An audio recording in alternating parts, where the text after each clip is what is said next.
This was public knowledge. There was reporting about her arrest. She pled guilty. The Bachelor, Bachelorette do background checks on people. I'm assuming they could have looked this up, knew about it. Even in the indictment, it says about the child getting hit. I imagine if they FOIA'd it and looked into the case, I have to imagine the video was part of the criminal case, they could have found this, and she was still a Bachelorette? Well, when you make a TV show, you want to find someone who's crazy enough to make good television, but not crazy enough to hurt somebody.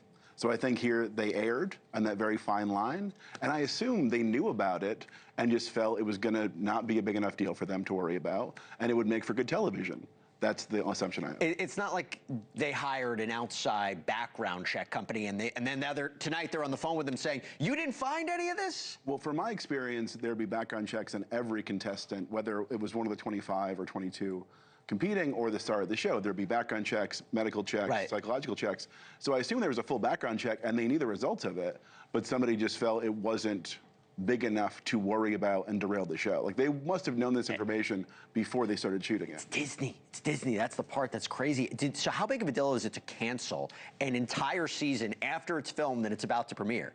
I mean, it's a huge deal, and it's a disaster for the franchise. I mean, they've spent millions of dollars per episode. So they've done all the production of it. The show's already shot. The show's not done editing. So they still had episodes left to edit. There's producers, editors, supervisors who are going to lose jobs now today. So there's a massive financial investment that's just out the window right now. And you lose ad dollars and any revenue would have gotten online. All the trade outs, all the ad dollars, everything's just gone now. Yeah, wow. And there's a big hole. Like, ABC can't be happy because now there's a big hole in the schedule for a show they paid for. So you look at this, there's always two sides to every story. If this was just an allegation and didn't rise to the level of a criminal charge and a guilty plea, you could say, you know, maybe you can understand.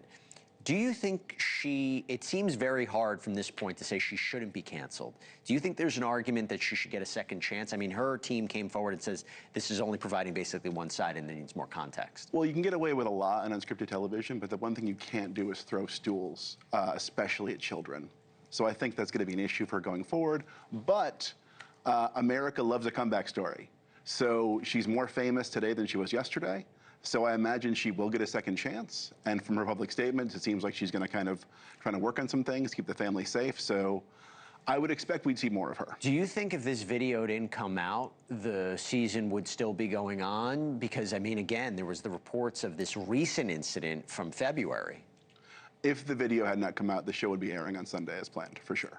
What do the producers of The Bachelor, Bachelorette do now? What do they do now in terms of saying, you know, we made a mistake, we have to do an internal review, I imagine? What do they do about the next season? What do you expect we're going to see from the show? Because it's incredibly popular. It's a very tricky question, too, because it really affects the faith people have in the franchise moving forward. Because anyone they pick, people will wonder, did they do their due diligence? Is this someone we can put our faith in? It's a love story. People want to just fall into the fantasy. And the habit of the show, this is the first contestant in years who wasn't a previous member of the cast. Was that a mistake? I think so. Like, from my experience making the show, it was much easier to get people invested in people they'd seen get their heart broken the year before. Right. So not carrying that forward, I think, creates a fresh start that can hurt the show. So Paul's team put out a statement saying, very grateful for ABC's support as she prioritizes her family's safety and security. Goes on to claim Paul has been the victim of extensive mental and physical abuse. She's preparing to tell her side of the story. Is this a temporary setback? What would she need to do to come back in the eyes of the public? I mean, I think people love to see somebody who's failed work on themselves and make reparations and apologize and try to do better. Hopefully the children are safe. Yeah. I think that's the most important thing, is the kids being safe, the kids being taken care of. That's who I pray for in this situation. Yeah. So I think, you know, if she works on herself, if she comes back, if she owns up to it, and lets people in and is vulnerable, I think there's always a great chance for a comeback. What about all the contestants? What do they do now? Yeah, I don't know. They just go back to their lives. Can they talk about it? I mean, the confidentiality agreements they would sign on that show are pretty tight. Yeah. So they really can't talk about it. They will, but they can say they're disappointed. Yeah, I mean, they'll be very disappointed. It's going to affect, because a lot of people, like, they go on, they want to get some exposure for their business, for their lives, and that's out the window now. All right. Look, we're so important. We shut down the whole set for you.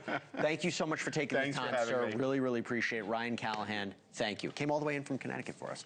All right, everybody. So, okay, there we go. We reached out to representatives, by the way, for Taylor Frankie Paul for comment. Haven't heard back as of yet. So, and I will also tell you, if you or someone you know is experiencing domestic violence, call the National Domestic Violence Hotline at 1-800-799-7233.